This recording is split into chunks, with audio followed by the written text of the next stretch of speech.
So we're going to talk about how to extend the loops on your Ministry Supply mask. So you can start by taking your mask and opening it up.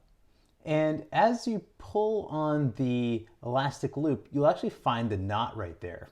What we're going to do is we are going to untie it.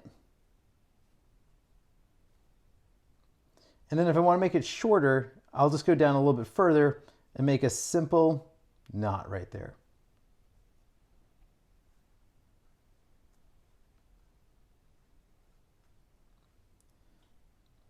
So now you can see that the loop is shorter, and to tuck it away, you can either cut the ends off right here, or you can pull it back into this, this channel right here for the loops.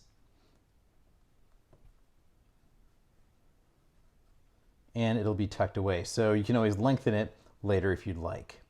So that is how to adjust the loops on your Ministry Supply mask.